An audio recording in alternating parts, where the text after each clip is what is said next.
Chosen one, this message has been blocked 3 times in the last 72 hours. Not by YouTube, not by technology, by forces in the unseen realm who do not want you to understand what's really happening with your mouth.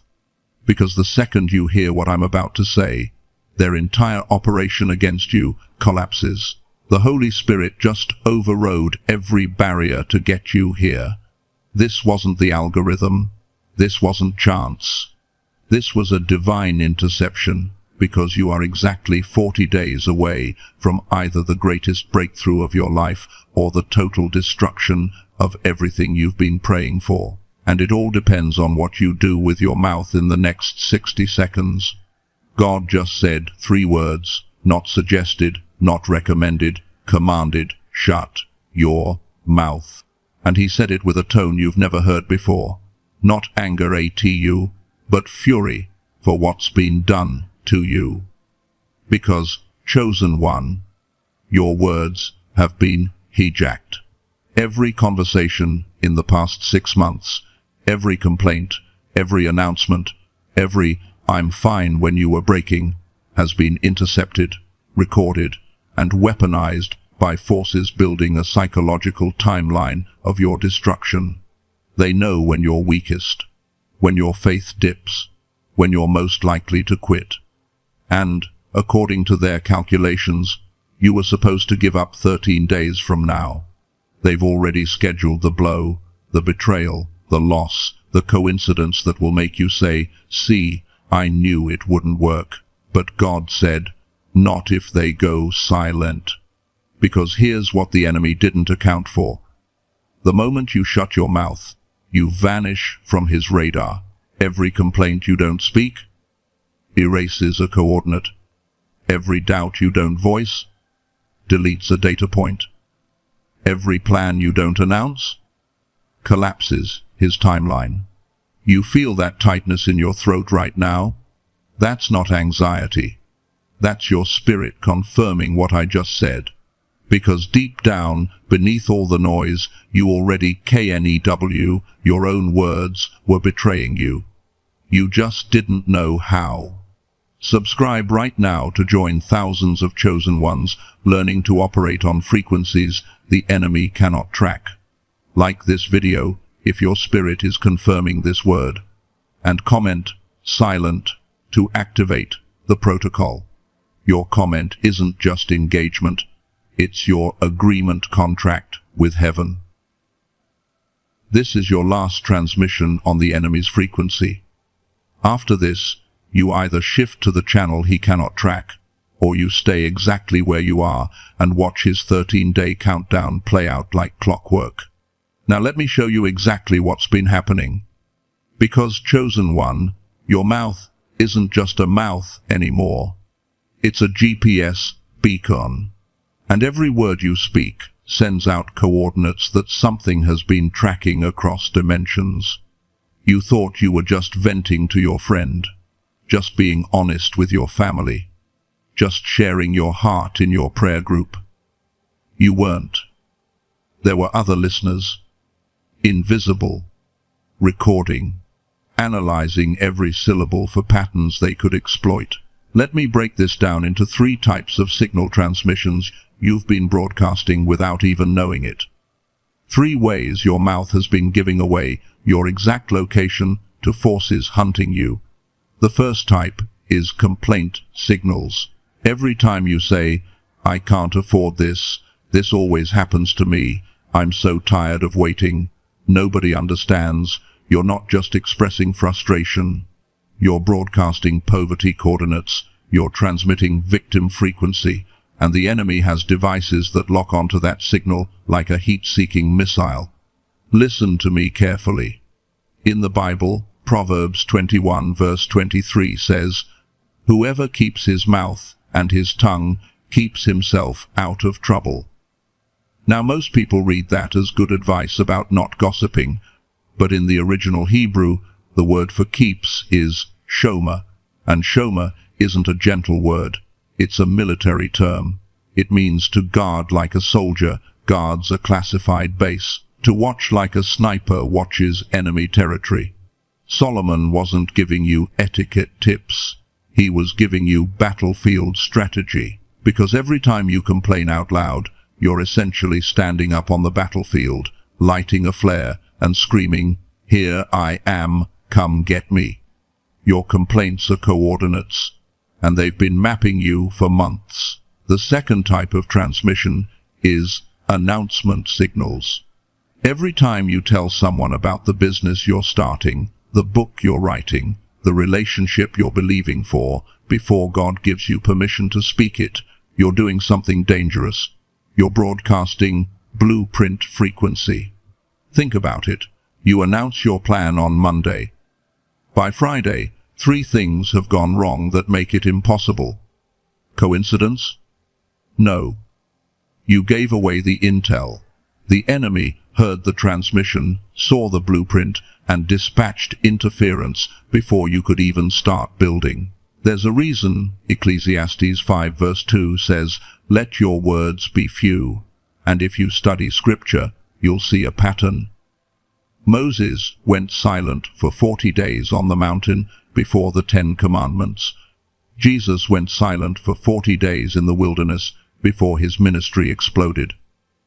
Esther didn't reveal her identity until the exact right moment. Joseph stayed silent in prison for years before his elevation. The pattern is this: silence during preparation equals authority during manifestation. But speak too soon, you abort the process. You leak the strategy, and the enemy sets up blockades on every road you are about to take. The third type is doubt signals, and this one is the most insidious because it sounds like honesty. It sounds like being real. I don't know if God really called me. Maybe I heard him wrong. What if this doesn't work out? I'm probably not anointed enough. Every time you voice those doubts out loud, you're transmitting instability frequency. And you know what happens? The enemy doesn't even have to attack you. You're attacking yourself. You're giving him permission to agree with the very doubts you're broadcasting. Now here's where it gets even deeper. You might be thinking, okay, I get it. I need to stop complaining and doubting around negative people. I just need to be careful who I tell things to. Wrong. That's what I thought this was about too. For years, spiritual teachers have been saying, guard your circle, don't share your dreams with dream killers, be selective about who you talk to, and that's true to a point. But it's not the full truth. Because here's the revelation that just shattered everything I thought I knew. The problem isn't who you're telling. The problem is that you're speaking it out loud at all. Period. It doesn't matter if you're talking to your best friend who believes in you. It doesn't matter if you're in a prayer group full of intercessors. It doesn't matter if you're alone in your car talking to yourself. The moment sound leaves your mouth, it creates a vibration, a frequency, a signal, and there are entities that can hear those frequencies even when humans can't. Your complaint to your supportive friend still transmits poverty coordinates. Your dream shared with your prayer group still leaks blueprint intel. Your doubt spoken in the privacy of your car still broadcasts instability.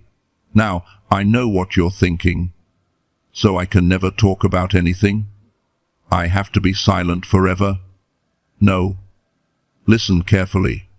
This isn't about forever. This is about the next 40 days. But before I explain the protocol, you need to understand the 7 specific phrases that are killing your destiny right now. 7 sentences that sound innocent, that feel honest, that everyone says, but every single one of them is a transmission code that activates enemy algorithms against your life. And here's what you need to know before we continue. If you stay with me until the end of this video, you're going to walk away with 5 things that will change everything. First, you're going to know the exact 7 phrases you must stop saying immediately and what's happening in the spirit realm every time you speak them. Second, I'm going to give you the complete 40-day silence protocol, the same protocol that transformed a single mother buried in $40,000 of debt into a debt-free decree speaker in less than 90 days. Third, you'll learn the 3-frequency system that lets you communicate with God internally without broadcasting to the enemy. Fourth, I'm going to expose the 7 forms of attack the enemy will launch during your silence and the exact counter-strategy for each one.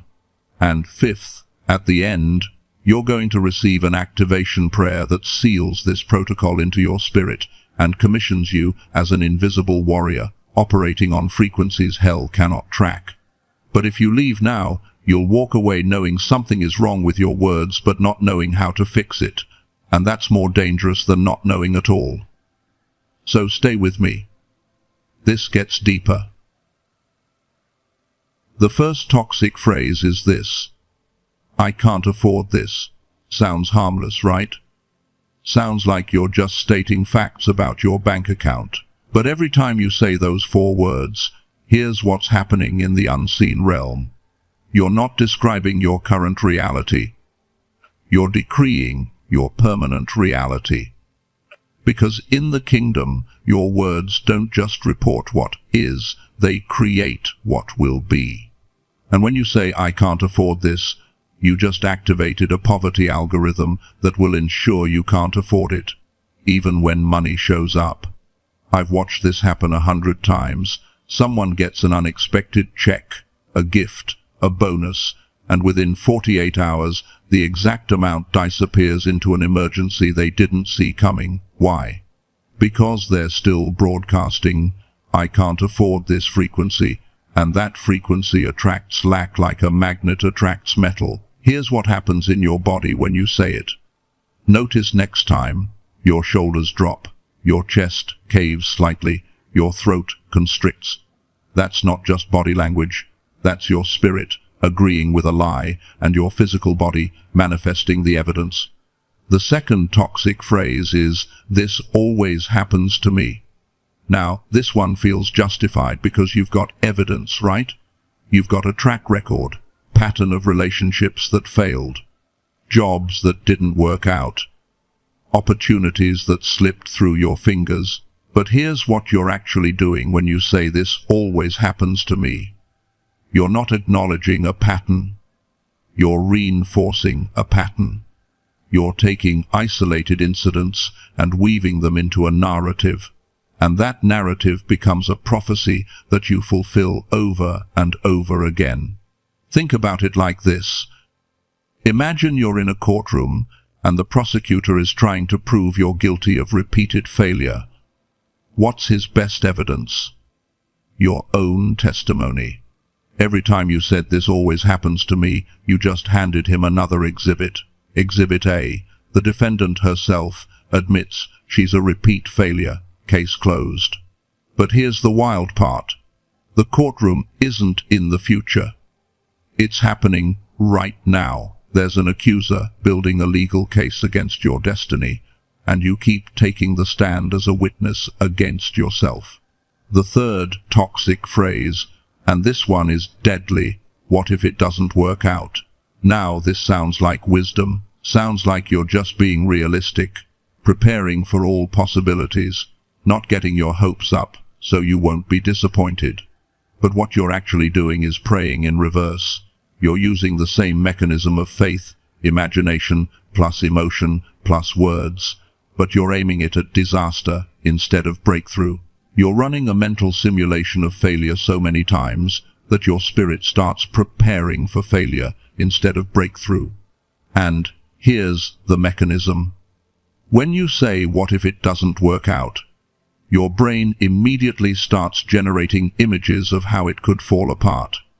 You see yourself disappointed, embarrassed, broke, alone. And every time you visualize that, you're laying down neural pathways that make that outcome feel familiar. And your subconscious always moves toward what feels familiar. But it's worse than that. Because when you speak those words, when you give them sound and vibration, you're not just programming yourself. You're broadcasting a call signal to every demonic force assigned to make sure it doesn't work out. You're literally inviting interference. Now these are just 3 out of 7. And I'm telling you right now, phrases 4 through 7 are even more deadly because they're the ones you say to yourself when no one else is listening. They're the ones you whisper in your mind at 3 a.m. when you can't sleep. They're the phrases that feel like truth because you've been saying them for so long. And phrase number 4, the one I'm about to reveal in the next part, is the single most dangerous sentence a chosen one can speak, because it doesn't just attack, it invites it, it justifies it, it makes the enemy's job legal. Toxic phrase number 4, I'm not good enough. And before you say you don't say this, listen to the variations.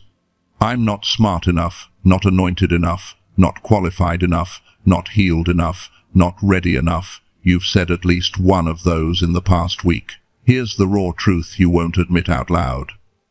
When you say, I'm not good enough, what you're really saying is, God made a mistake choosing me. You're questioning his judgment. You're saying the creator of the universe got it wrong when he called you. And here's the mechanism. Every time you speak those words, you create a legal opening for the enemy to agree with you. Because in the spiritual realm, there are laws.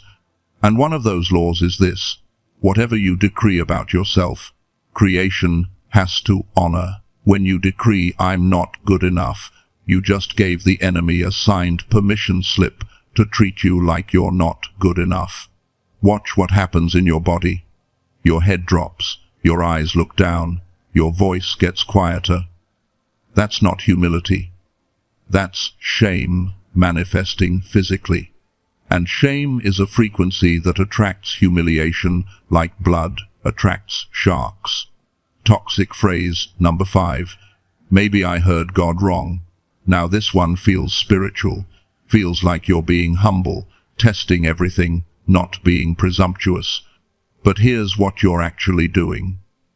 You're invalidating every God encounter you've ever had. Every time he spoke to you in prayer, in worship, in that still small voice at 3 a.m., you're saying, maybe that wasn't really him.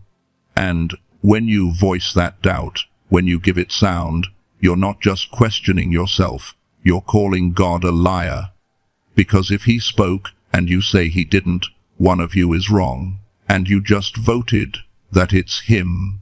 The raw thought behind this phrase is even darker. What if I've been delusional this whole time? What if I'm just talking to myself?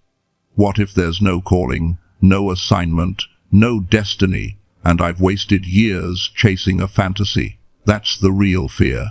And every time you say, maybe I heard God wrong, you're feeding that fear until it becomes a belief. Toxic phrase number 6, and this one is insidious. I just need to vent. Sounds harmless, right? Sounds like healthy emotional processing, just getting it off my chest, just being honest with a trusted friend. But here's what's really happening. Every time you vent, you're rehearsing the problem. You're taking the offense, the disappointment, the betrayal, and you're running it through your mind and mouth, over and over again, until it's not just a memory anymore, it's a meditation. You're worshipping the problem. And here's the dark truth. When you vent to someone, you're not releasing the burden. You're transferring the frequency. Now they're carrying it too. Now they're broadcasting the same signal. You just made them an antenna for your complaint. Toxic phrase number 7.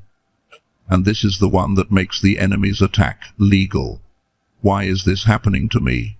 Sounds like a valid question. Sounds like you're just trying to understand your trial. But listen to the spirit behind those words. You're not asking for understanding. You're accusing God of injustice. You're saying, I don't deserve this. I've been faithful, and this is what I get. The unspoken end of that sentence is, you're not fair, God. And the moment you voice that, you step out of divine protection and into the courtroom. Because now you're not a covenant child being refined. You're a defendant claiming God violated his contract. And the enemy is the prosecutor who's been waiting for you to say that. In James chapter 3, verses 5 and 6, it says, "The tongue is a small part of the body, but it makes great boasts. Consider what a great forest is set on fire by a small spark." The tongue also is a fire, a world of evil among the parts of the body. Now, most people read that as a warning about gossip. But here's the context you're missing. James was writing to scattered believers under persecution. Their loose talk was getting them killed, literally. The enemy was listening to their conversations, tracking who was a Christian based on what they said, and hunting them down. This isn't a metaphor about hurt feelings. This is a survival instruction. Your words can get you killed in the spirit realm, just like they got early Christians killed in the physical realm. Now, here's the solution. It's called the replacement protocol. And it's simple, but you have to do it. When you feel the urge to say one of those 7 phrases, here's what happens instead. Step 1, notice the pull. You'll feel it in your throat, like words are trying to force their way out. Don't fight it, just notice it. Step 2, pause. In your mind, not out loud, I want you to imagine a dial inside your throat. Right now, it's set to broadcast. In your imagination, turn that dial counterclockwise until you hear a click. That click is you switching to internal only. Step 3. Redirect. Take that sentence you were about to say and turn it into a silent prayer. Not out loud, just in your mind. God, I feel like I can't afford this. You know my bank account. I'm trusting you. Step 4. If you absolutely need to process it, don't speak it. Write it in a journal that no one else will read, because writing moves it out of your spirit without broadcasting it. Now, if you just did that mental exercise, if you visualize that dial turning, comment the word dial right now, because that's not just engagement, that's you activating the protocol in the atmosphere. Here's what you need to understand. This isn't about being silent forever. This is about the next 40 days. And there are 3 levels to this silence that most people never understand. Level 1 is external silence. This is the most obvious. Stop speaking the toxic phrases to other people. No complaining to your friends. No venting to your family. No announcing your plans to your co-workers. This level alone will cut off 70% of the enemy's intel. Level 2 is internal dialogue shift.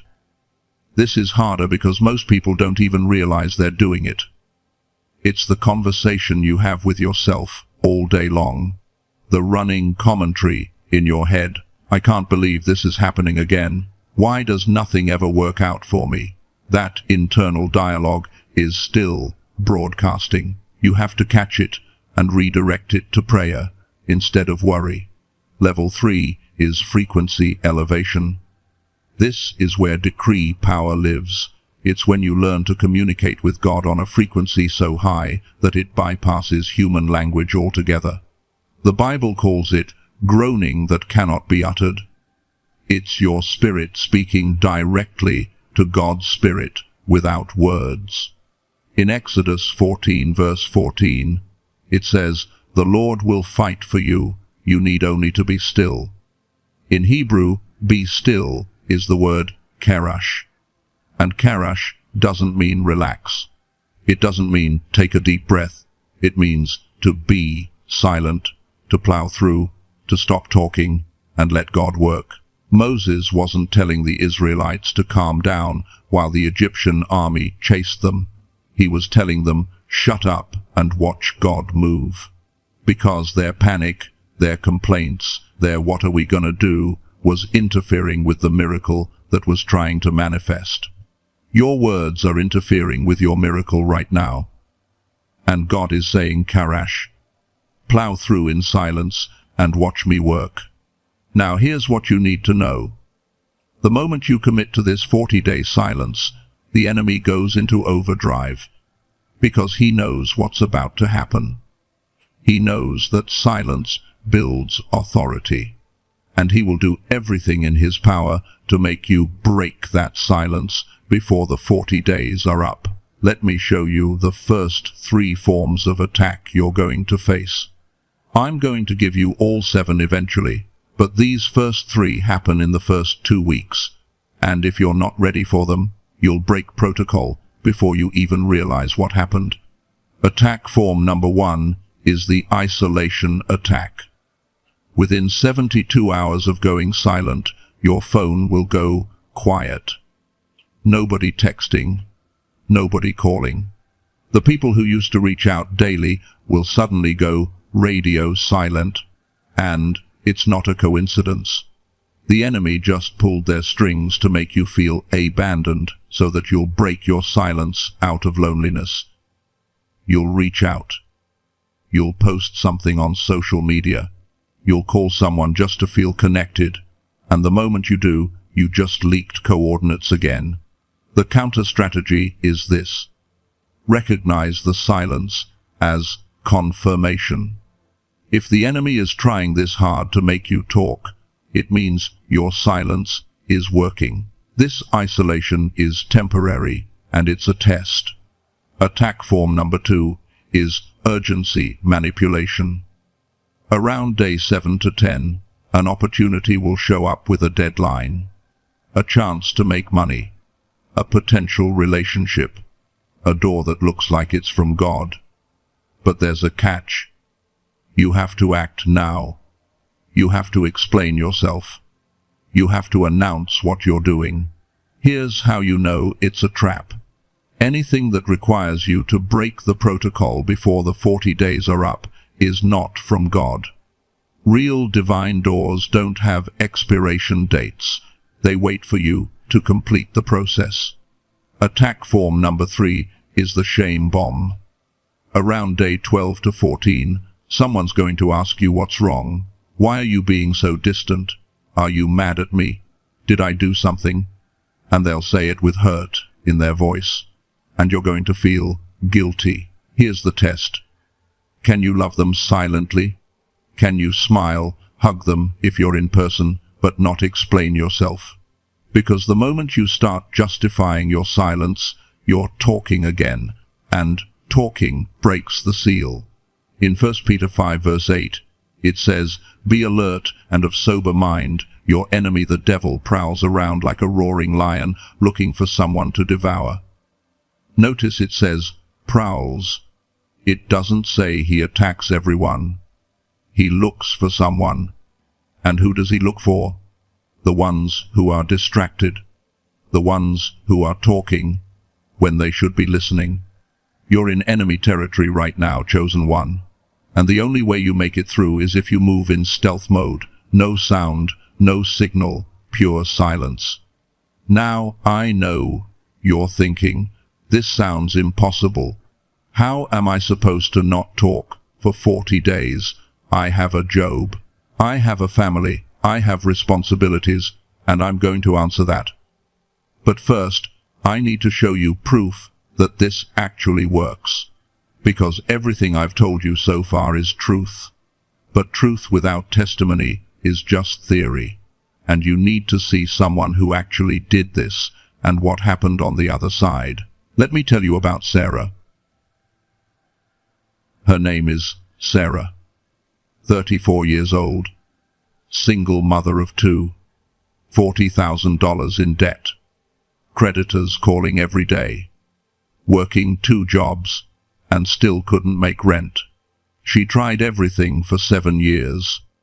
Positive affirmations, vision boards, every manifestation technique on YouTube. Nothing worked. In fact, it got worse. Then she heard about the 40-day silence protocol, and she thought the same thing you're thinking right now. How is not talking going to pay my bills? But here's what she told me later. She said, I had tried everything else. What did I have to lose? Day 1. It's 6:17 inches the morning. Sarah is sitting in her car in the parking lot of her first job. She just got off the phone with another bill collector, and the urge to call her sister and vent is overwhelming. Her fingers are already dialing. But then she remembers. Radio silence. She stops, puts the phone down, and in her mind, not out loud, she says, God, I want to scream right now. You know what just happened. I'm trusting you to fight this battle. That was her first redirect. Her first time switching from broadcast to internal. Nothing happened that day, or the next, or the next. For 12 days, nothing changed externally, but internally, something was shifting. She told me it felt like a weight was lifting off her throat. Like something that had been choking her for years was slowly releasing. Day 13. The isolation attack hit. Her best friend, the one who always checked in, went silent. Her mum stopped calling. Even her kids seemed quieter than usual. And the loneliness was crushing. She almost broke. Almost texted her friend, just checking in. You okay? But something stopped her. A knowing deep in her spirit that said, this is the test. Stay silent. She stayed silent. Day 18. The urgency manipulation came. A job opportunity. More money than she'd ever made. But the interview was tomorrow, and she had to call them today to confirm. She had to explain her situation. She had to talk, but here's what she did instead. In her mind, she prayed, God, if this is from you, it will still be there after 40 days. If it's not, then it's a trap. And she didn't call. The opportunity disappeared. And for 3 days, she tortured herself. Did I just turn down my breakthrough? Did I miss it? But she held the silence.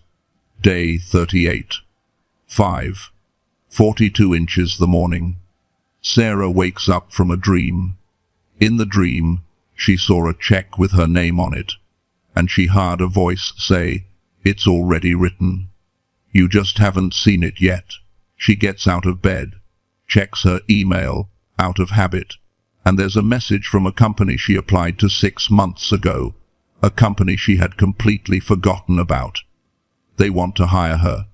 The salary is exactly double what she's making at both her current jobs combined. But here's the wild part. The email was sent at 3 a.m. Right when she was having the dream.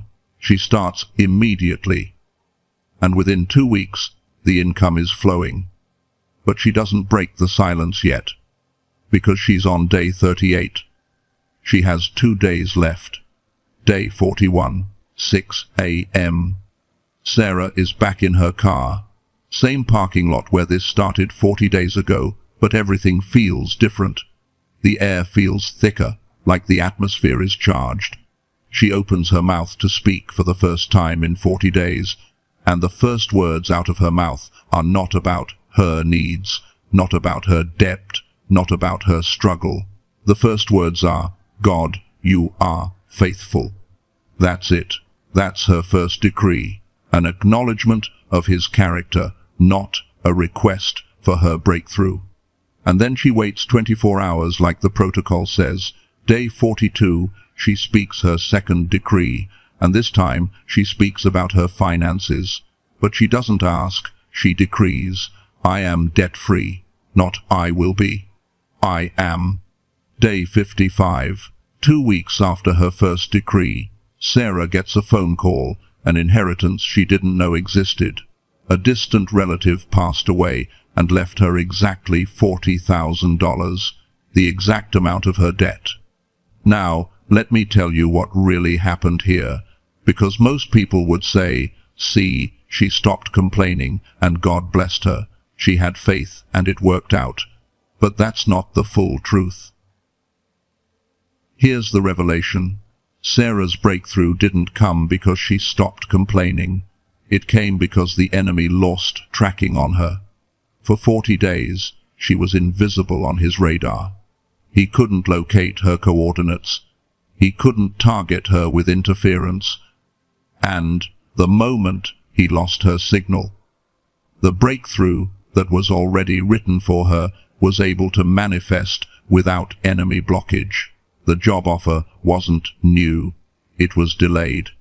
The inheritance wasn't a surprise to God, it was blocked. And the moment she went radio silent, the blocks collapsed. You see, the enemy doesn't create bad things in your life.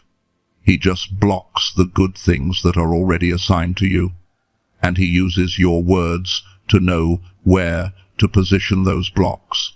When you broadcast "I can't afford this," he puts a financial block there.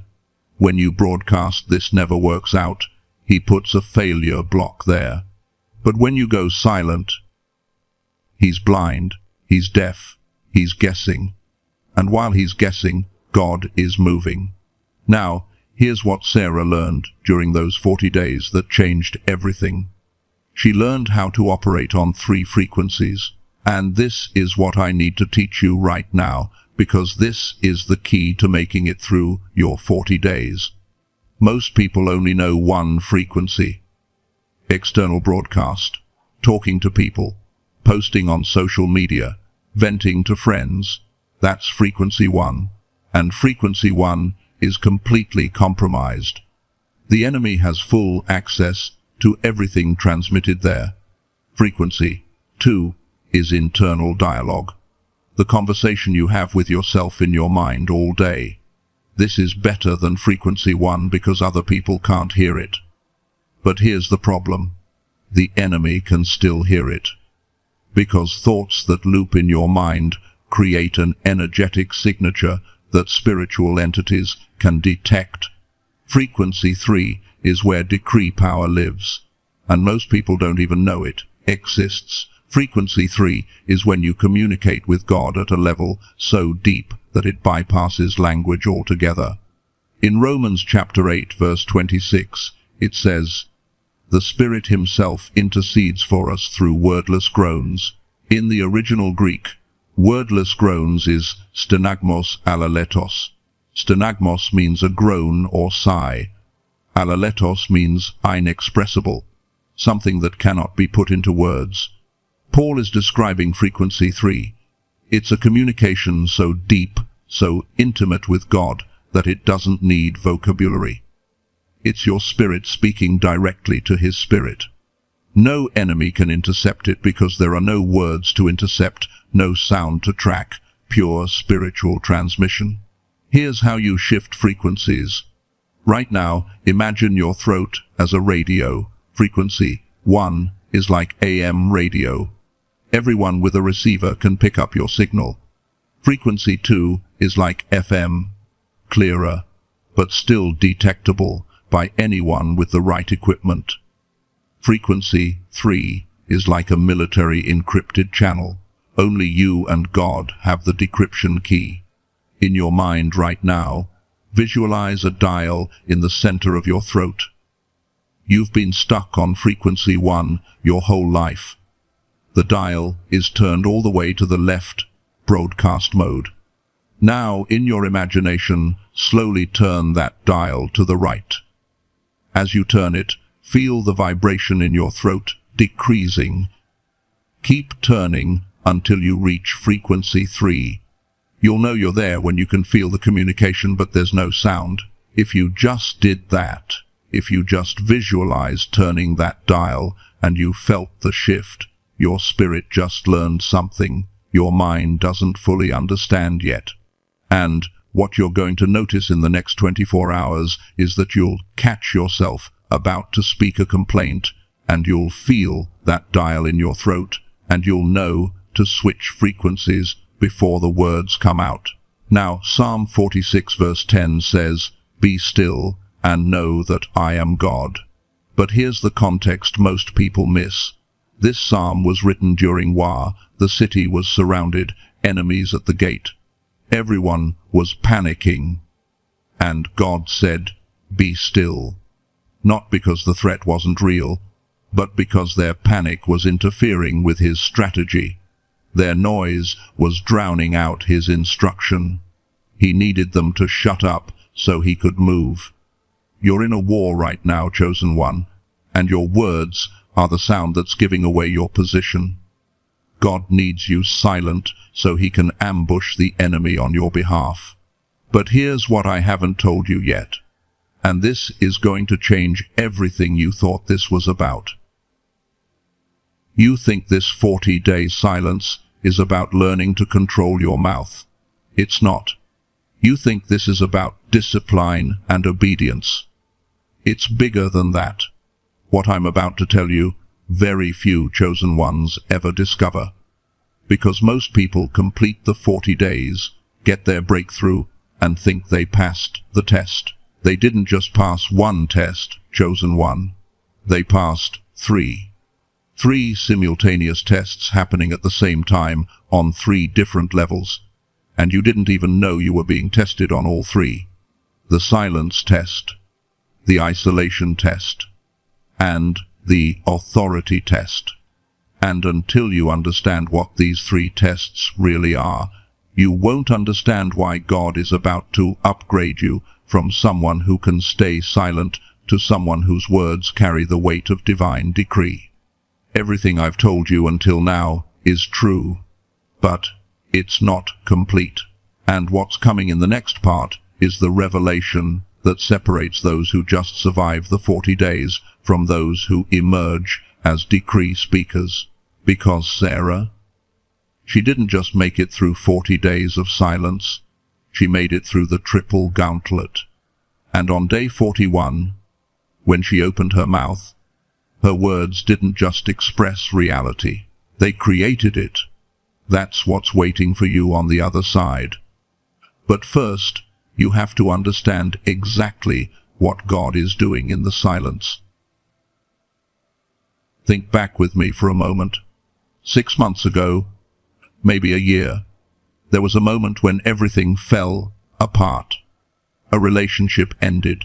A job was lost. A door slammed in your face. You remember that moment, don't you? You thought it was random. You thought it was just bad timing, bad luck, maybe even punishment from God. But it wasn't random, chosen one. That was the beginning of your testing. And you didn't even know you were being tested. Here's what God just showed me about your journey. Everything I've told you until now about the 40-day silence, the toxic phrases, the enemy tracking, all of that is true. But it's not complete, because you've been looking at this as one test. Can I keep my mouth shut for 40 days? But that's not what's really happening. God isn't testing your discipline. He's not measuring your willpower. He's testing whether you can handle 3 promotions at the same time. Let me show you what I mean. In Luke chapter 4, Jesus goes into the wilderness for 40 days, and the enemy tests him 3 times. First, turn stones to bread. That's the body test. Second, bow down and receive all kingdoms. That's the soul test. Third, throw yourself down and let angels catch you. That's the spirit test. 3 tests, same 40 days, happening simultaneously. And here's the pattern. Every chosen one who goes through a wilderness season, every person who enters the silence protocol, faces the same 3-dimensional testing. The first test is the silence test, and this is the most obvious one. It's the one you think is the whole thing. Can you shut your mouth? Can you stop broadcasting? Can you hold the protocol for 40 days without breaking? But here's what most people don't understand about this test. It's not just about discipline. It's about trust. Because when you go silent, you're saying, God, I trust you to speak for me. I trust you to defend me. I trust you to fight while I stay still.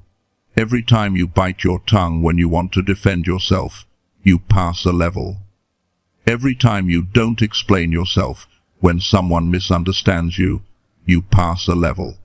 Every time you keep a secret between you and God, instead of announcing it, you pass a level. The second test is the isolation test. And this one is brutal because it doesn't feel like a test. It feels like abandonment.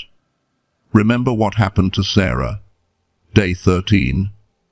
Everyone went silent. That wasn't coincidence. That was test number 2 activating. Here's what God is doing. He's removing human support systems to see if you can stand alone with him. He's pulling back the voices you've been dependent on to see if you can hear his voice in the silence. And the raw truth?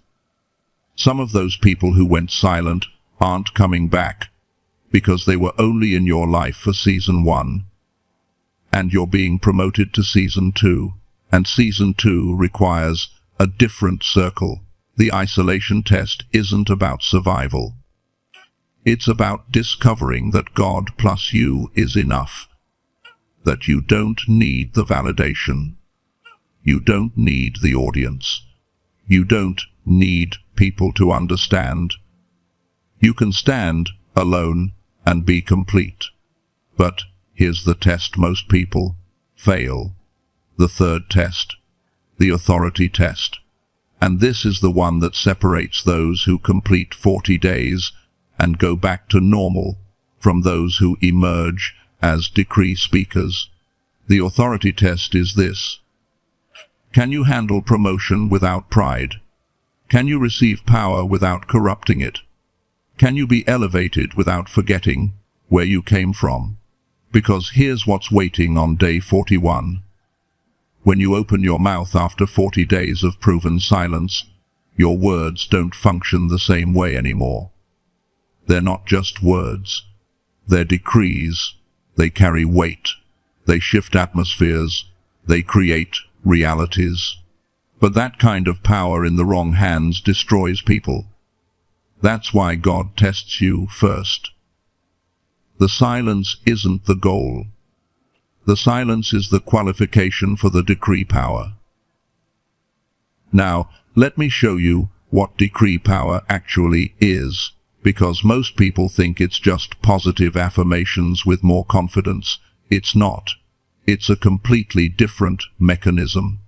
In Job chapter 22 verse 28, it says, "You will also decree a thing, and it will be established for you."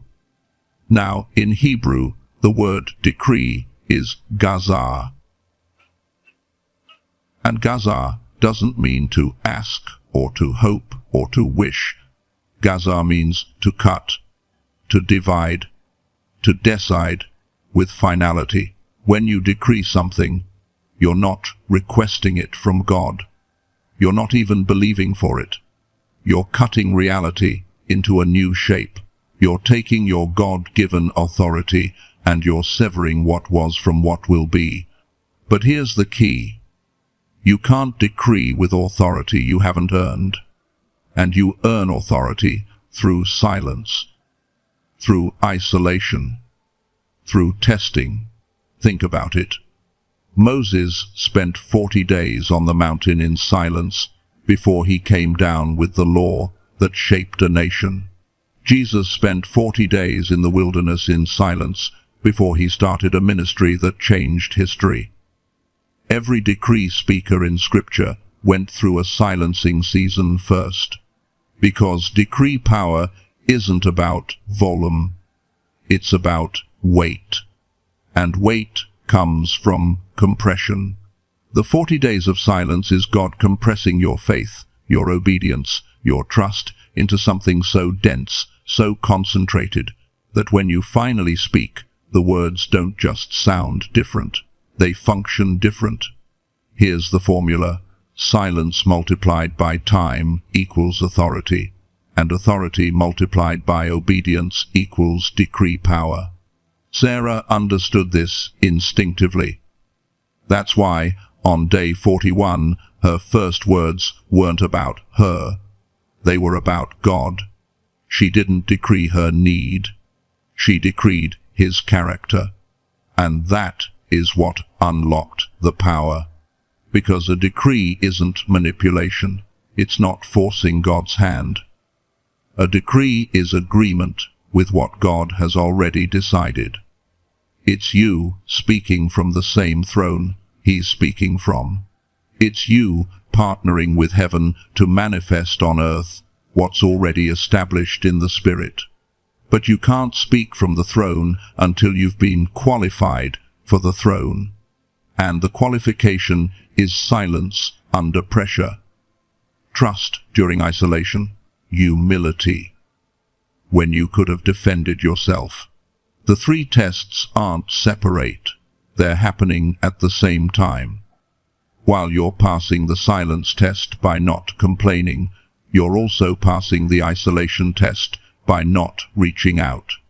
And you're also passing the authority test by not using the little power you have to manipulate your situation. Every day you hold the silence, you're advancing in all three tests simultaneously. And when you hit day 40, when you've completed the protocol, you don't just pass one exam, you pass 3. And you don't just graduate to the next level, you graduate to a whole different dimension of operation. Now I know what you're thinking. This sounds impossible. How do I pass 3 tests I didn't even know I was taking? How do I know if I'm doing it right? And that's where Marcus comes in. Because I need to show you what it looks like when someone passes all 3 tests, what it sounds like when decree power activates, and what happens in the 72 hours after someone speaks their first real decree. Marcus completed his 40 days. Day 41, 6:47 inches the morning. He's standing on his balcony overlooking the city, and he speaks 7 words. Just 7. But those 7 words created a ripple in the spirit realm that manifested in the physical realm within 72 hours. Let me tell you what he said. But more importantly, let me show you how he knew he was ready to say it. Because there's a difference between speaking positive words and speaking a decree. And if you get this wrong, you'll think the protocol didn't work, when really, you just tried to decree before you earned the authority. Marcus is 41 years old, worked the same job for 17 years, same salary, same cubicle, applied for promotions 8 times, rejected every single time, not because he wasn't qualified. The manager just kept saying, "Not the right fit." For 17 years, Marcus complained to his wife, to his co-workers, to anyone who would listen, "Why am I stuck? Why does everyone else move up except me? I'm not good enough." The same toxic phrases we talked about earlier, he broadcasted them daily. Then he heard about the protocol, and, like Sarah, he thought it sounded insane, but he was desperate. So, he committed 40 days, complete radio silence about his job, his frustration, his career. Day 41, March 17th. 6:47 inches the morning. Marcus is standing on his balcony. The sun is just starting to rise. And for the first time in 40 days, he opens his mouth to speak, not to complain. 7 words, that's it. Here's what he said. God promotes. Man cannot block. Not a request, not a prayer. A decree, a statement of fact based on God's character. And here's the key. He didn't say, "God, please promote me." He decreed a truth about how God operates. Then he trusted that truth to manifest in his situation. 72 hours later, Marcus gets called into his manager's office, the same manager who rejected him 8 times. And Marcus is thinking, here we go again. Another rejection, another excuse. But when he sits down, the manager says something shocking, Corporate just restructured.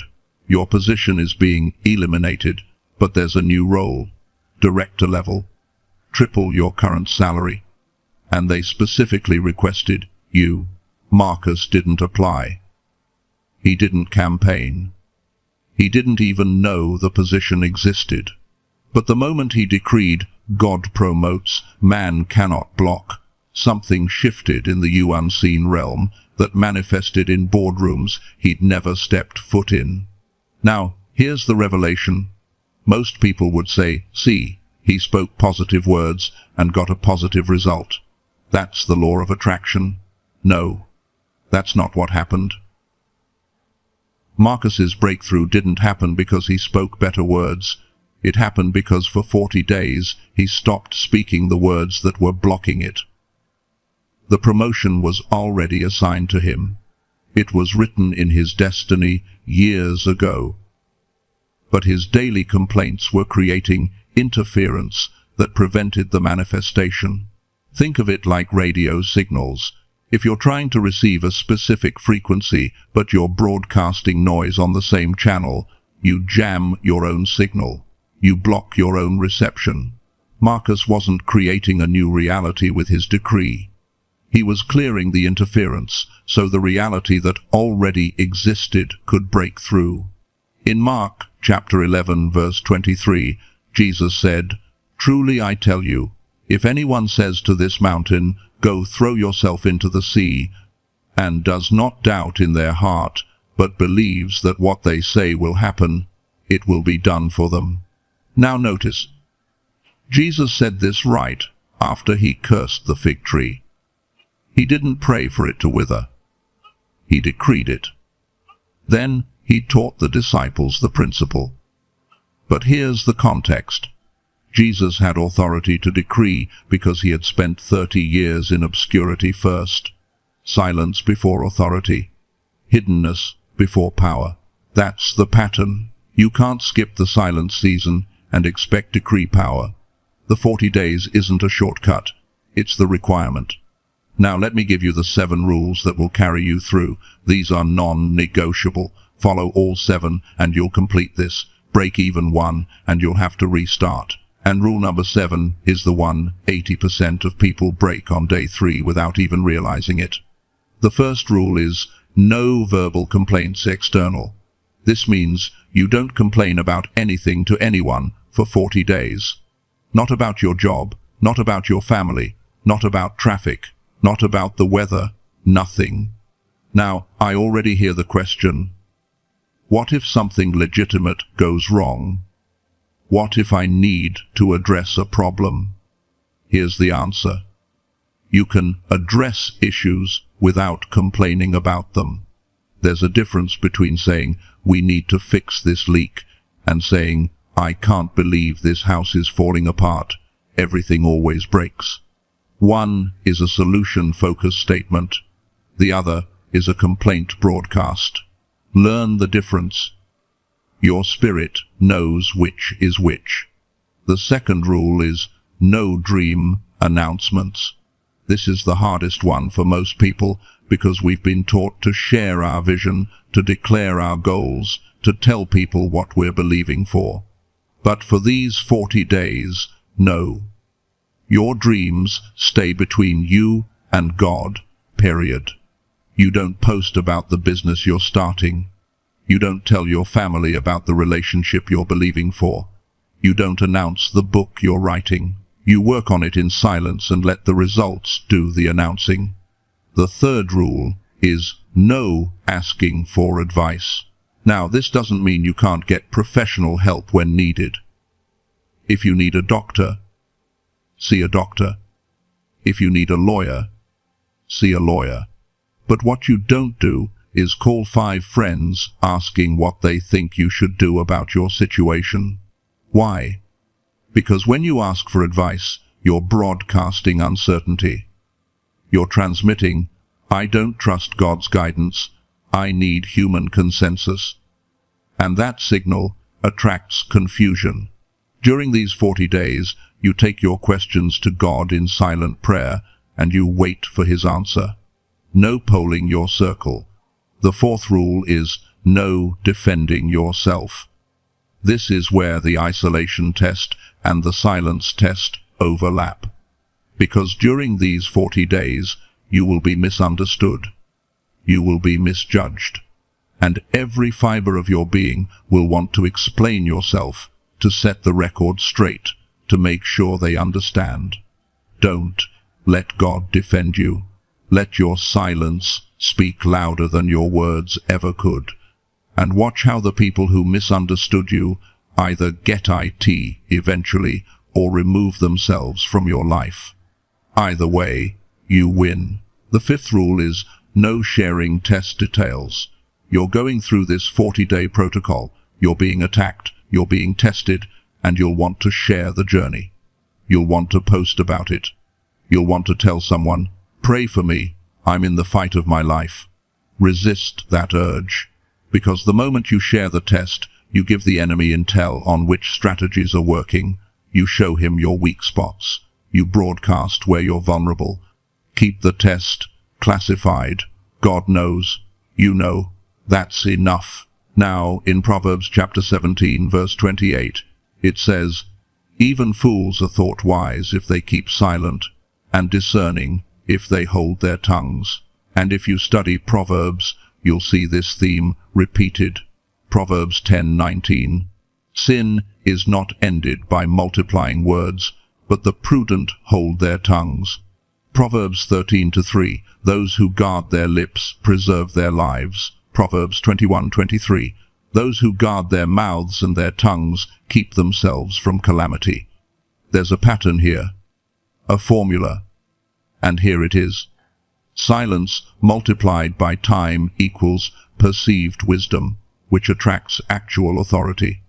People don't respect the loudest voice in the room. They respect the one who speaks last. And when you've been silent for 40 days, when you finally open your mouth, people lean in, because they know whatever you're about to say has weight. Now, if you're committing to these 5 rules, if you're saying yes in your spirit right now, comment the word committed, because that comment isn't just engagement, it's a covenant marker. It's you telling heaven, "I'm in. I'm doing this." And heaven is witnessing your commitment.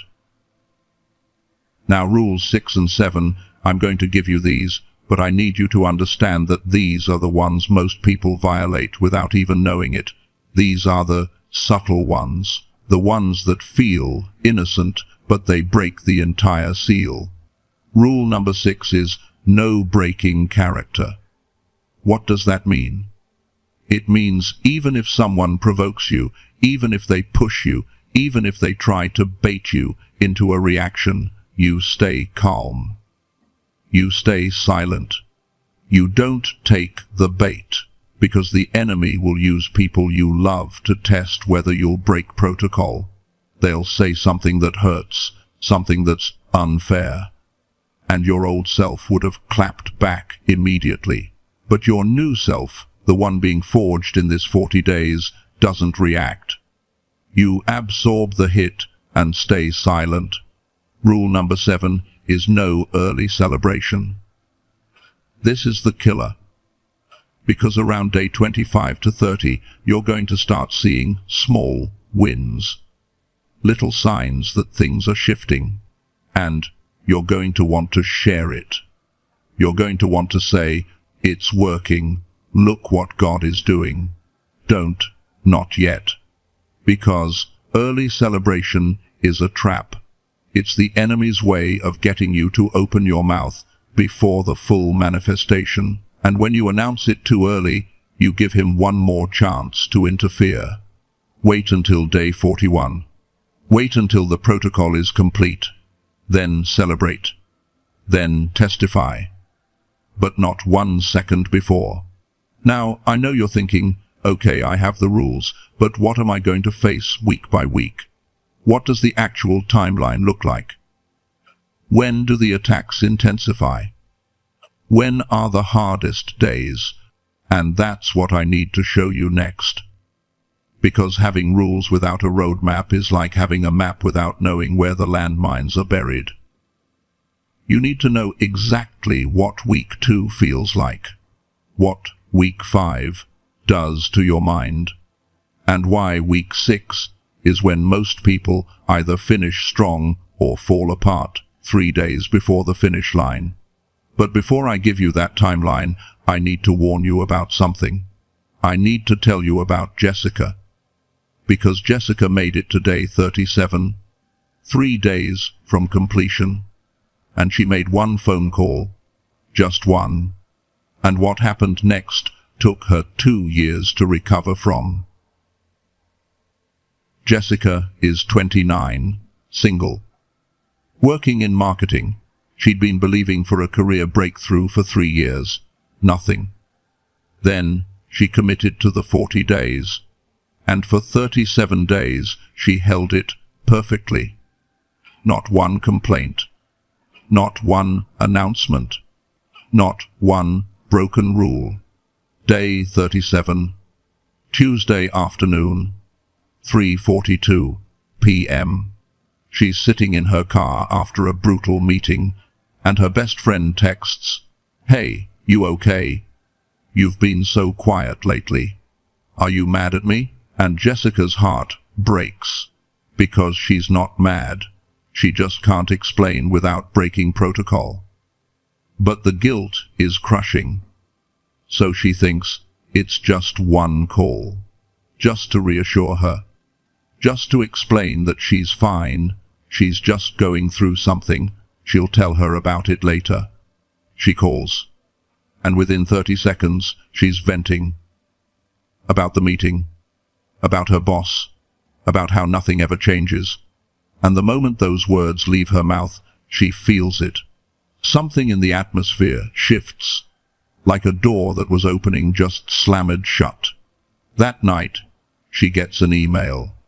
The promotion she'd been quietly believing for, given to someone else. The project she was working on, cancelled.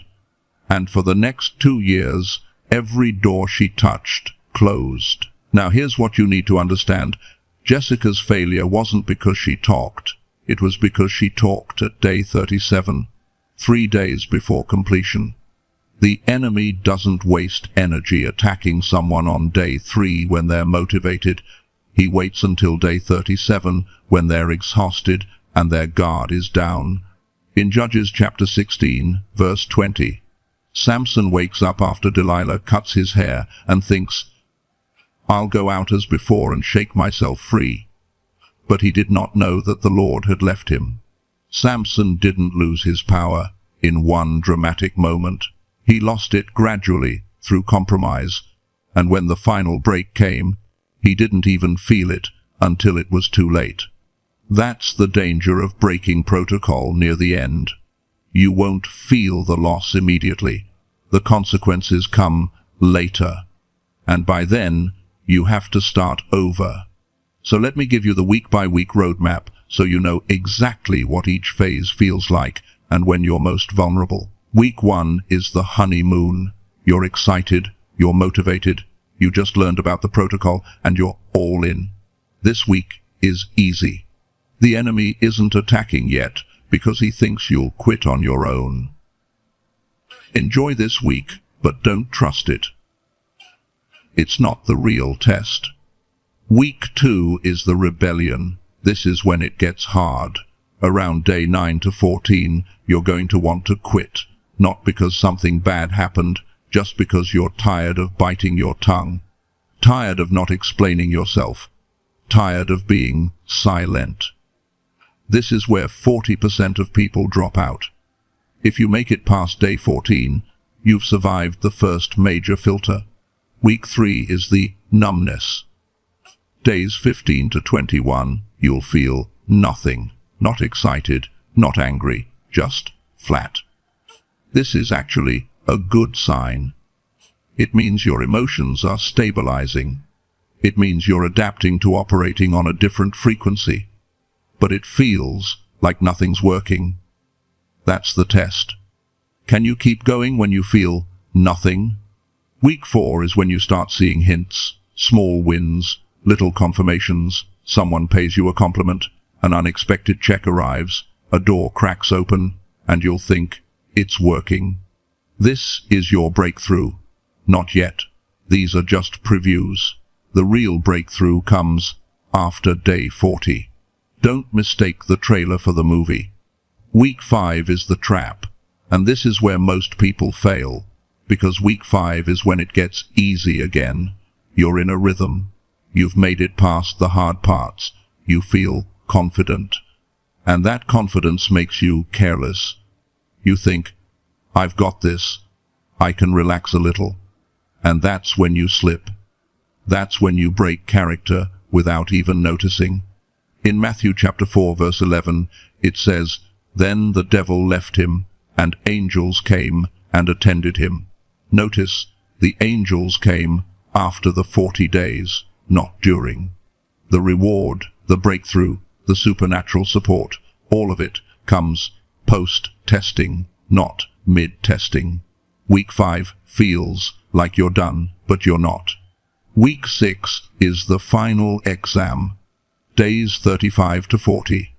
This is when the enemy throws everything at you. Urgency, guilt, fake opportunities, provocation. He knows if you make it to day 41, it's over. So he goes all in during the last 5 days. This is where Jessica fell. This is where most people who make it this far stumble. The key to week 6 is recognizing that the intensity of the attack is proof you're about to win. The enemy doesn't waste ammunition on people who aren't a threat. If he's hitting you hard in the final days, it's because he knows what's waiting for you on the other side. Now, if you're committing to complete all 6 weeks, if you're saying, I'm going to finish this no matter what week 5 feels like, comment your start date. Just the date you're beginning. Because when you write it publicly, you're creating accountability. And accountability is a weapon against the enemy's isolation tactics. But before we get to the final week strategy, I need to address something that nobody talks about.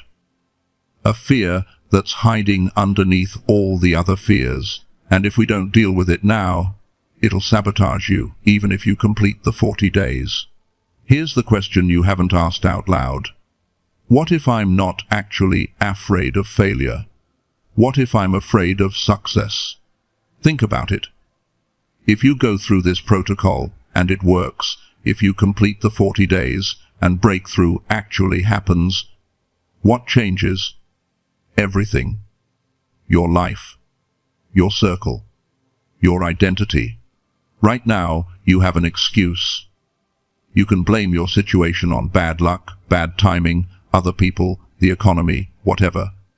But if you do this and it works, you lose that excuse. You lose the safety of being stuck. There are 5 fears that come with blessing that nobody admits. The first is fear of visibility. Right now, you're hidden. You're under the radar. Nobody's watching you that closely. But when breakthrough comes, people notice. And attention feels dangerous when you've been in hiding for years. The second is fear of responsibility. Success doesn't just bring reward. It brings weight. New levels mean new obligations. And part of you is thinking, what if I can't handle what I've been asking for? The third is fear of loss, not losing what you don't have, losing what you do have, your current identity, the person you've been for the last 5 years, 10 years, 20 years. That person is familiar. Even if that person is stuck, at least you know them. But who are you on the other side of breakthrough? That person is a stranger. In Exodus chapter 3, verse 11, when God calls Moses to deliver Israel, Moses says, "Who am I that I should go to Pharaoh?" He's not asking for information. He's expressing fear. God just offered him the biggest promotion of his life, and his first response is, "I'm not ready. I'm not qualified." And here's what's wild. God doesn't wait for Moses to feel ready. He doesn't give him a pep talk about believing in himself. He just says, I will be with you. That's it. The qualification isn't your readiness, it's his presence. You're not avoiding the 40 days because you don't think it'll work. You're avoiding it because you're terrified it will work. And then you'll have to become someone you've never been before. But here's the revelation. That fear, that what if, that's not disqualification, that's confirmation. Only people who are actually chosen feel that level of doubt before breakthrough. Imposters are confident. The real ones are terrified. If you're scared of the blessing, comment the number of the fear that's yours, just the number, 1 through 5. Your honesty creates collective healing for everyone watching this. Now here's what happened to Jessica after the 2-year delay. She didn't give up. She started over, and the second time she made it all 40 days. And on day 41, when she finally opened her mouth, her decree was different, stronger. Because the 2-year delay wasn't punishment, it was preparation. The first time, she was going to get a promotion. The second time, she got her own company.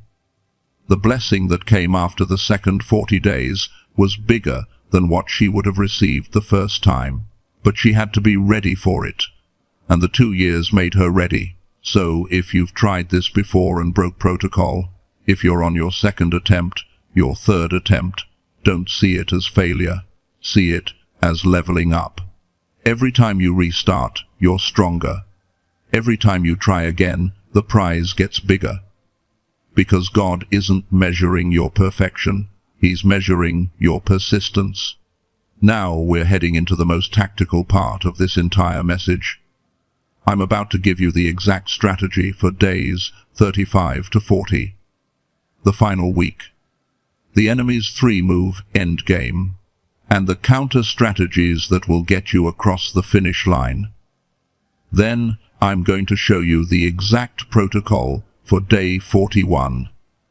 How to break the silence. What to say first, what not to say, and how to activate decree power without corrupting it. But before we go there, you need to understand something. The final 5 days aren't just harder, they're different. The enemy shifts tactics, and if you're not ready for it, you'll fall into traps you didn't even see coming. Days 35 to 40. The final stretch. This is when the enemy deploys his endgame. 3 moves. 3 specific attacks designed to break you right before the finish line. If you know them, you can counter them. If you don't, you'll fall on day 39 and have to start over. The first move is the fake emergency. Days 35 and 36, something will happen that feels urgent. A crisis with family, a sudden financial need, a situation that demands you speak up, explain yourself, take action right now or else. Here's the counter. Ask yourself one question. Can this wait 2 days? If the answer is yes, then it's a test, not a real emergency. Real emergencies don't have a 48-hour window. Fake ones do. The enemy is banking on your panic response. Don't give it to him. In Nehemiah chapter 6, verses 2 and 3, the enemy sends a message to Nehemiah 4 times. Come meet with us. Let's talk this out. Sounds reasonable, right? But Nehemiah sees through it. He replies, I am carrying on a great project and cannot come down. Why should the work stop while I leave it and go down to you? Nehemiah was on day 38 of rebuilding the wall. 3 days from completion, and the enemy tried 4 times to distract him with fake urgency. Same pattern you're facing. The counter is the same. I'm busy with God's work. Ask me on day 41. The second move is the guilt bomb. Days 37 and 38. Someone you love will make you feel like you're abandoning them by staying silent. They'll say things like, "You've changed, you don't care about me anymore, I guess I'm not important to you," and it'll hurt. Here's the counter. Love them. Silently. In your mind, send them a blessing. Pray for them internally. But do not explain yourself. Because if you defend yourself, if you try to make them understand, you just broke protocol. God will handle their feelings. Your job is to finish. The third move is the early victory celebration. Days 39 and 40, you're going to feel so good. You made it. You're almost there. You'll see a small win and think, "This is it. I need to share this. I need to testify." Don't. Not yet. You're on the 5-yard line. Don't spike the ball before you cross into the end zone. The enemy is waiting for you to celebrate early so he can strip the ball before you score. Stay silent until 6 a.m. on day 41. Then you can celebrate. Now let me show you what happens on day 41. Because there's a specific way to break the silence. Get this wrong, and you'll waste the authority you earned. Get it right, and you activate decree power. Step 1. Thanksgiving in silence. When you wake up on day 41, before you speak out loud, spend 10 minutes in silent gratitude. Thank God in your mind for carrying you through. This calibrates your heart before your mouth opens. Step 2. Authority acknowledgement. Your first words out loud should be a declaration that you completed the protocol. Say it clearly. I completed 40 days of radio silence. I passed the test. This isn't pride. This is recognition of what God did through you. Step 3. First decree about God's character. Do not start with your needs. Start with His nature. Say something like, "God, you are faithful," or "God, you are my provider." Decree a truth about Him first.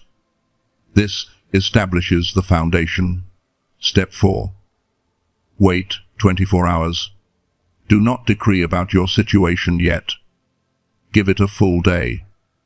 Let the first decree settle in the atmosphere. This is crucial. Premature second decrees dilute the power. Step 5.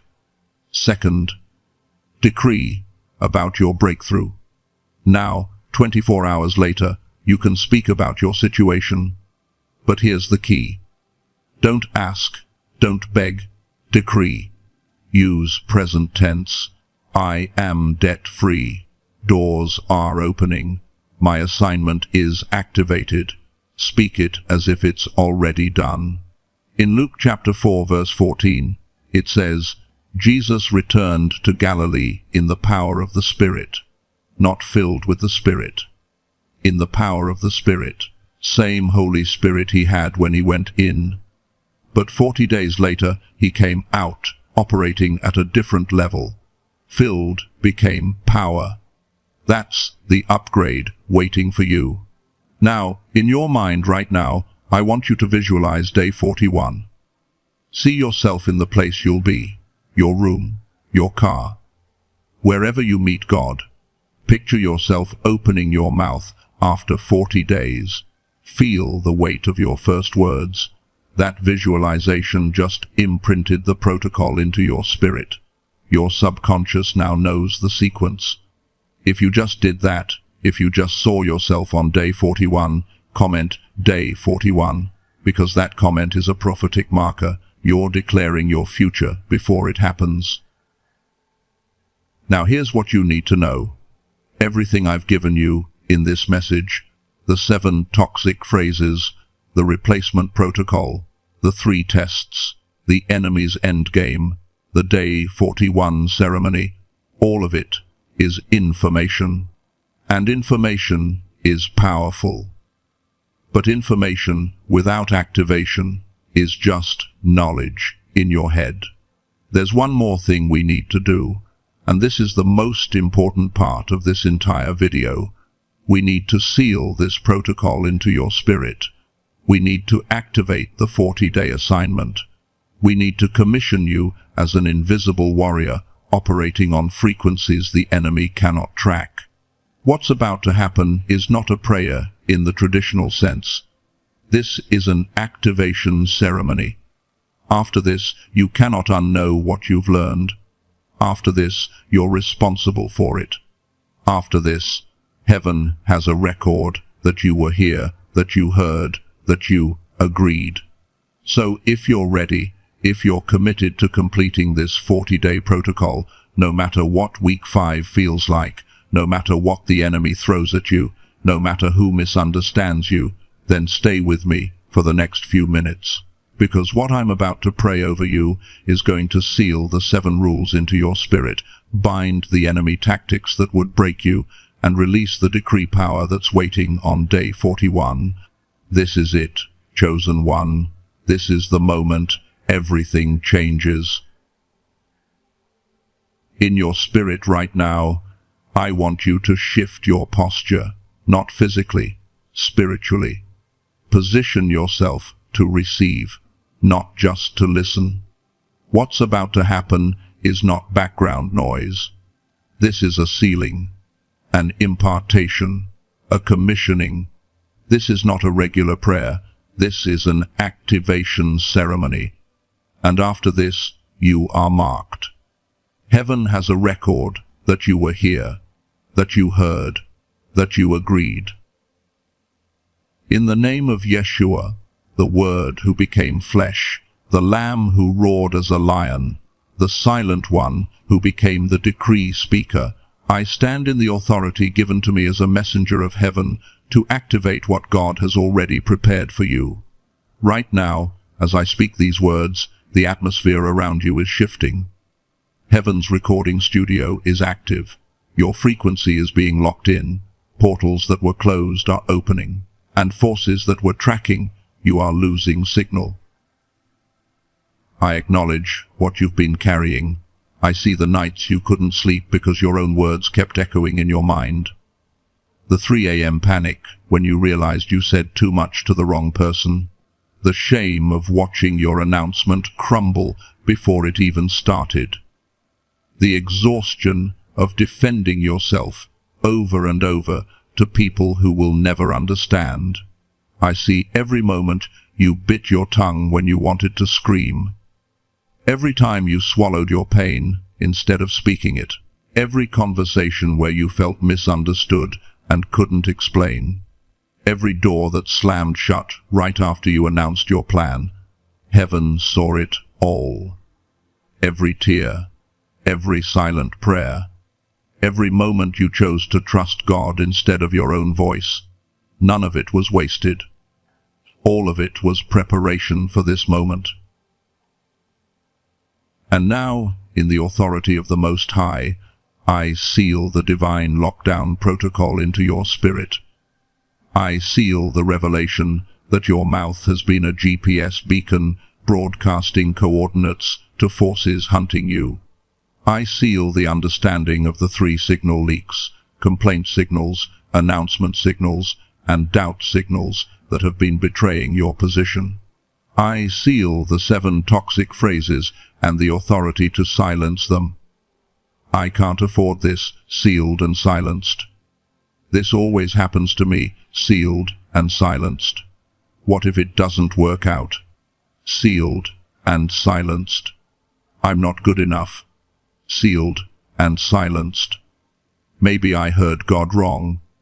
Sealed and silenced. I just need to vent. Sealed and silenced. Why is this happening to me? Sealed and silenced. I seal the replacement protocol, the 4 steps that redirect your mouth from broadcast to internal transmission. Notice the pull. Turn the dial. Redirect to prayer. Write if needed. This protocol is now embedded in your nervous system. I seal the 3 levels of silence: external silence with people, internal dialogue, shift from worry to prayer, and frequency 3 transmission, the wordless groans that bypass enemy detection. You now have access to all 3 frequencies at will. I seal the revelation of the 3 simultaneous tests: the silence test that builds trust, the isolation test that proves God plus you is enough, and the authority test that qualifies you for decree power. You are now in all 3 tests, whether you feel it or not. I seal the 7 radio silence rules into your DNA. No verbal complaints, no dream announcements, no asking for advice, no defending yourself, no sharing test details, no breaking character, no early celebration. These are not suggestions. These are commands sealed by heaven. I seal the 6-week battlefield map into your awareness. Week 1, honeymoon. Week 2, rebellion. Week 3, numbness. Week 4, hints. Week 5, trap. Week 6, final exam. You will recognize each phase as it comes, and you will not be caught off guard. I seal the knowledge of the enemy's 3-move endgame. Fake emergency on days 35 and 36. Guilt bomb on days 37 and 38. Early celebration temptation on days 39 and 40. You are now immune to these tactics because you see them coming. I seal the day 41 breaking ceremony. Thanksgiving in silence. Authority acknowledgement.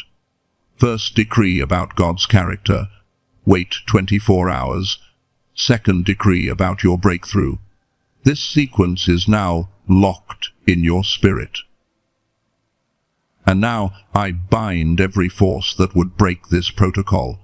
I bind the spirit of loose lips that makes you speak before you think. I bind the demon of premature announcement that steals your seed before it grows. I bind the voice of validation seeking that makes you need human approval more than divine approval. I bind the enemy tactic of isolation manipulation that makes loneliness feel like abandonment. I bind the lie that says you owe people an explanation for your obedience. I bind the fear that God will forget you if you stay silent. I bind the trap of early celebration that opens your mouth before the manifestation is complete. Every chain that kept your mouth open when it should have been closed, I break it now in Jesus' name. Every agreement you made with complaint, with doubt, with premature revelation, I cancel it now by the blood of the Lamb. And now I declare over you what will happen in the next 40 days. I don't ask, I don't hope, I don't wish, I decree. Within the next 40 days, you will complete the radio silence protocol. Not might, not maybe, will. The grace to finish is released over you right now. Within 72 hours of your completion, you will speak your first decree, and it will carry supernatural weight. Your words on day 41 will not sound like your old voice. They will carry authority you've never experienced. Within 90 days of breaking silence, you will see the manifestation of what you've been believing for. The breakthrough that was blocked is now unblocked because you went dark on enemy radar. I declare right now that your enemies have lost tracking capability. The signal they were monitoring just went silent. They are searching for you, and they cannot find you. I declare you are entering stealth mode tonight. From this moment forward, you are invisible to forces that were targeting you. You move in the shadow of the Almighty, where no weapon formed against you can locate you. I declare that when you open your mouth on day 41, your words will not just be heard, they will be OBI'd by creation itself. Because you earned the authority through 40 days of proven silence. Now I'm going to ask you a question, and your answer matters. Will you carry the radio silence protocol for the next 40 days? Will you guard your mouth like a soldier guards classified intel? Will you trust God's protection even when you feel invisible? Will you complete this assignment no matter what week 5 feels like? No matter who misunderstands you? No matter what the enemy throws at you? If your answer is yes, if you are committed, then say it out loud right now. Don't just think it, speak it. Say the words, I will. Heaven just heard you. The angels just witnessed your commitment. The contract is signed in the courts of glory. The 40-day assignment is now active. The upgrade has begun. You are dismissed from the frequency the enemy can track. You are released from the obligation to explain yourself to people who don't have ears to hear.